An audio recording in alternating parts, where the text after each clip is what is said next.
आइए हम क्षेत्रमिति के कुछ आकृतियों के बारे में समझते हैं और उनके क्षेत्रफलों के सूत्र के बारे में समझते हैं। सबसे पहले जो आकृति है वो है समांतर चतुर्भुज। समांतर चतुर्भुज किसे कहते हैं? ऐसा चतुर्भुज जिसकी आमने सामने की भुजाएं बराबर होती है और समांतर होती है, उसे समांतर चतुर्भुज कहते हैं। ऐसा चतुर्भुज जिसकी आमने सामने की भुजाएं बराबर होती हैं और समांतर होती हैं, उसे समांतर चतुर्भुज कहते हैं। ये समांतर चतुर्भुज की दोनों आकृतियां हैं। ये भुजा इसके बराबर होती है, ये वाली भुजा इसके बराबर होती है। आकृति किसी भी तरह से बन सकती है। ये भुजा इसके सम होती है, ये भुजा इसके बराबर होती है। ये भुजा यानी आमने सामने की भुजाएं बराबर होती हैं और समांतर होती हैं, उसे समांतर चतुर्भुज कहते हैं। अब सवाल आता है समांतर रेखा। समांतर रेखा, समांतर रेखा किसे कहते हैं? ऐसी रेखाएं जो कभी भी एक दूसरे को नहीं काटती हैं या जिनके बीच में जो अंतर होता है वो बिल्कुल समान होता है, उसे समांतर रेखा कहते हैं। उदाहरण के लिए रेल की पटरियां, जैसे रेल की पटरियां ऐसे होती हैं, इनके बीच में जो अंतर होता है उसे समांतर रेखाओं का अंतर कहा जाता है या ऊंचाई कह दो। ये रेखा कभी भी एक दूसरे को नहीं काटती है, समांतर रेखाएं कहलाती है। समांतर रेखाएं अनंत हो सकती हैं, कितनी भी खींच सकते हैं, लेकिन समांतर रेखाएं कभी भी एक दूसरे को नहीं काटती हैं या प्रतिच्छेद नहीं करती हैं। समांतर रेखाएं ऐसे भी हो सकती हैं, इस प्रकार से भी हो सकती हैं और इस प्रकार से भी समांतर रेखाएं हो सकती हैं। समांतर रेखा बराबर हो भी सकती है और नहीं भी हो सकती। जैसे ये समांतर रेखा है लेकिन बराबर नहीं है, यहां पर ये समांतर रेखा है लेकिन बराबर है, उसे समांतर चतुर्भुज कहते हैं। और समांतर चतुर्भुज का क्षेत्रफल का जो सूत्र होता है वो ये होता है आधार और ऊंचाई। ये ऊंचाई इसको कहते हैं एच, यानी ऊंचाई, और ये होता है इसका आधार।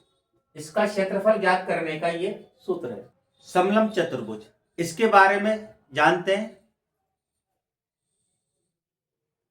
इसकी परिभाषा, ऐसा चतुर्भुज जिसकी दो भुजाएं समांतर होती हैं और दो भुजाएं असमांतर होती हैं, उसे समलंब चतुर्भुज कहते हैं। दो भुजाएं समांतर, जैसे ये दो भुजा समांतर है, ये जो रेखा है इसको आगे तक बढ़ाने पर ये कभी नहीं काटती है, उसे समांतर रेखा कहते हैं। ये रेखा और ये रेखा समांतर है, ये रेखा और ये रेखा असमांतर है। जब इस रेखा को और इस रेखा को आगे तक बढ़ाया जाएगा तो ये रेखा आपस में एक दूसरे को काटती है, इसलिए इसे कहते हैं असमांतर रेखा। यानी ऐसा चतुर्भुज जिसकी दो भुजाएं समांतर होती हैं और दो भुजाएं असमांतर होती हैं, उसे समलंब चतुर्भुज कहते हैं। समलंब चतुर्भुज की आकृति इस प्रकार से बनी हुई होती है। इसके क्षेत्रफल का सूत्र होता है समलंब चतुर्भुज का क्षेत्रफल 1/2 समांतर भुजाओं का योग, यानी ये वाली भुजा और ये वाली भुजा, इन दोनों का योग मतलब जोड़ना है, इनटू ऊंचाई। ऊंचाई को बीच की दूरी भी कहा जाता है।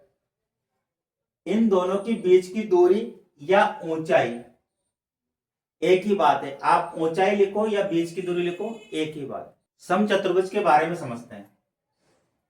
समचतुर्भुज और एक है वर्ग, दोनों की परिभाषा लगभग सेम है, लेकिन अंतर क्या है उसको समझते हैं। समचतुर्भुज ऐसा चतुर्भुज जिसकी चारों भुजाएं समान होती हैं और विकर्ण एक दूसरे को 90 पर प्रतिच्छेद करते हैं, समचतुर्भुज कहलाते हैं। ऐसा चतुर्भुज जिसकी चारों भुजाएं समान होती हैं और उसके विकर्ण, ये जो विकर्ण है ये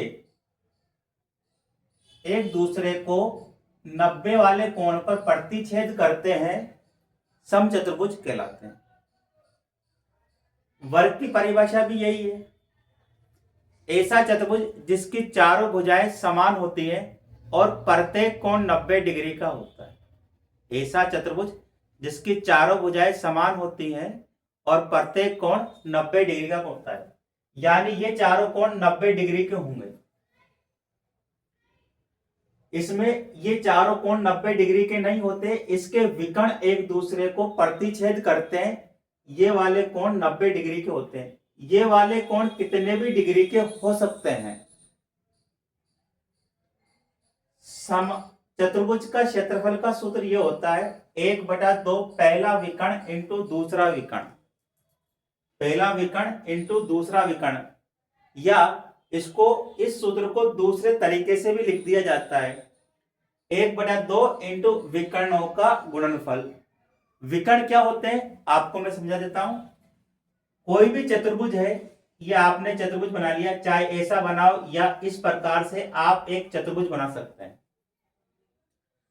कोने से कोने को मिलाने वाली रेखा ही विकर्ण कहलाती है।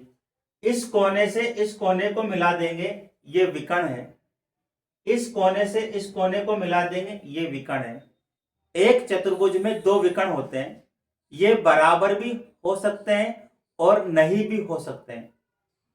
इस कोने से इसको मिला देंगे, ये विकर्ण है। इस कोने से इसको मिला देंगे, ये विकर्ण है। एक चतुर्भुज में दो विकर्ण होते हैं, ये दोनों विकर्ण बराबर हो भी सकते हैं और नहीं भी हो सकते हैं। अब देखिए वर्ग, वर्ग का क्षेत्रफल, इसका क्षेत्रफल होता है भुजा इंटू भुजा, या इसको ऐसे भी बोल सकते हैं भुजा का वर्ग या स्क्वायर। ये वर्ग का क्षेत्रफल का सूत्र होता है।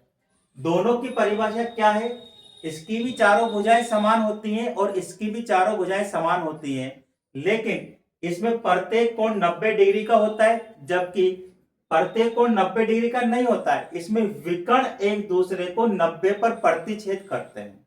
अगर आपको मेरा वीडियो पसंद आता है तो उसे लाइक करें, सब्सक्राइब करें और बेल आइकन बटन पर क्लिक करें।